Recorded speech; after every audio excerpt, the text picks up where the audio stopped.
Hey, thanks for coming back to the channel. Wasn't really planning on doing a video today. I was working on another video that's going to come out in the next few days about channel EQ, but then I got a knock on the door, FedEx showed up and brought this, so I thought we might take a look at it together.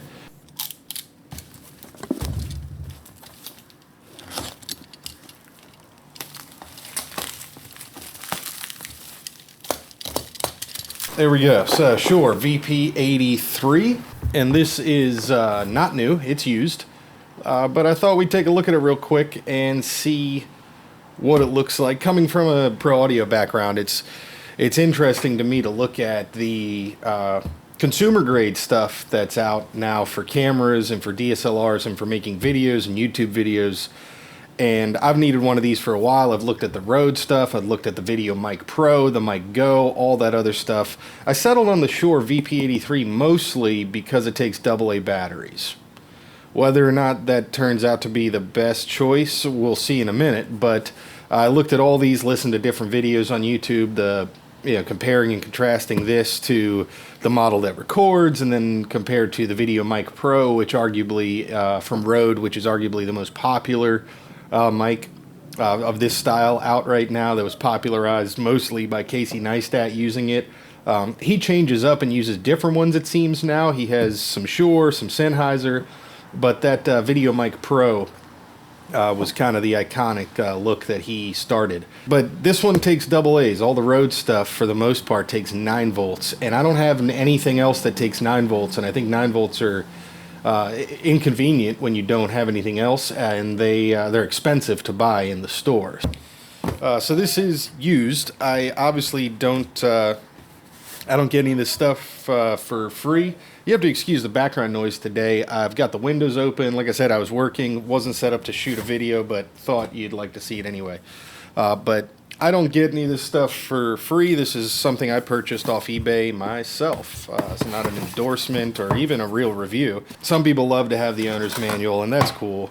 I'm a real big fan of downloading those onto my iPad or something and not having all this junk. So here we go. And this is the VideoMic. This is not the VideoMic. This is the Lenshopper from Shure. This is the VP83. It's actually a lot smaller than I thought. eBay seller definitely left some fuzzy cat hair type stuff going on there. And this one did not come with the dead cat, so I'm gonna have to get one of those separately. But for what I paid for this, that's okay. I'm not at all upset about that. And what I do like right away, right off the bat, is this feels like a professional microphone. This feels like something from Shure.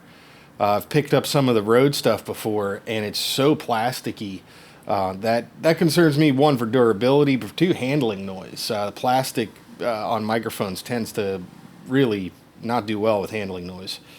So you can see it's on this Rycote lyre mount here, and it's a nice little shock mount system. You can see it vibrating there in the picture, and seems to be really well suspended. I mean, that's just a fantastic little design. Let's see if we can get this guy off and have a look at it.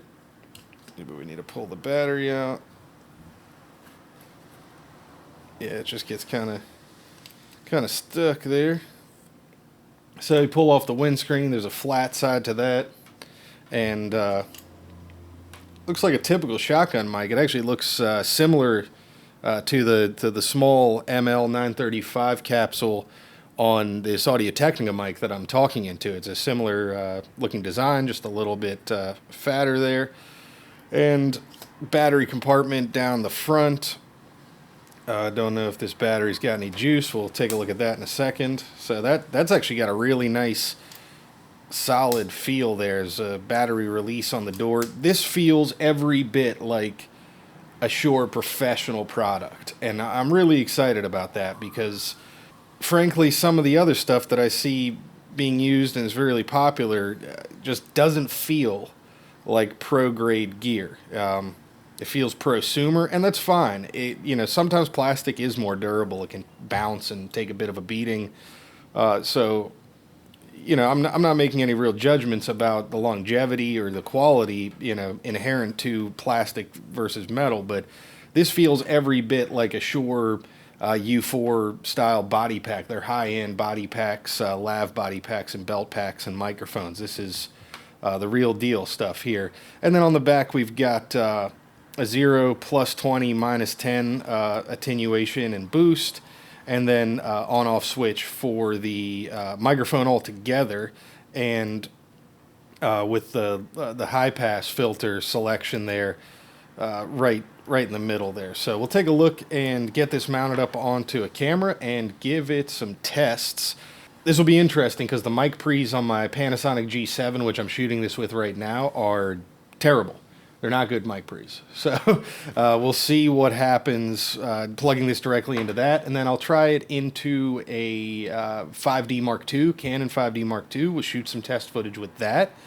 So this is a quick test using the Panasonic G7 internal mics. This is like a vlog style, holding it at arm's length. This is just the internal mics on the Panasonic G7. This is the Panasonic G7 with the Shure VP83 on top. I've got the Shure at -10 because even with the input level all the way down on the G7, it's clipping at 0. So I had to turn the mic down to -10 to hit in here, obviously, because it's mic level. So that's what you're hearing now. Alright, I have to apologize for the lack of proper focus. 5D Mark II is not the easiest thing in the world to focus on yourself. Screen doesn't flip out or anything. But this is the 5D Mark II internal microphone set to manual, not auto. But internal mics on the 5D Mark II. Check 1, 2, 2. Hey, hey. Hey, check 1, 2. Internal microphones, Canon 5D Mark II. Alright, 5D Mark II with the VP83 set to 0, and of course I'm using the high pass filter here on both of those these examples, but this is the Shure set to 0 as opposed to -10, and the Canon set almost all the way down. This is this is 2 clicks above all the way down on the 5D Mark II's audio control, manual audio control. So hopefully that sounds a little bit better. We're getting more signal out of the VP83 and using less of the Canon's internal mic pre's. So hopefully less noise there. We'll see how that goes.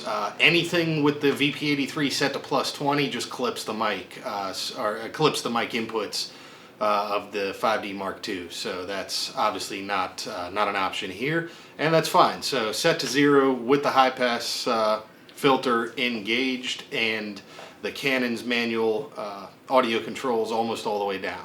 And this is a test with the VP83 plugged directly into my MacBook Pro into the line input. Check 1, 2. This is a test with the VP83 directly into the computer recording voiceover in Premiere.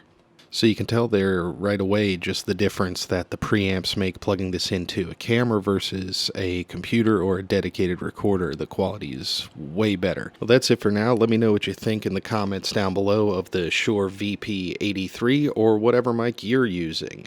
Head over to Patreon if you want to join the community and support the channel. There's more content over there, and we've got some more videos coming out in the next couple of days. Thanks again. See you soon.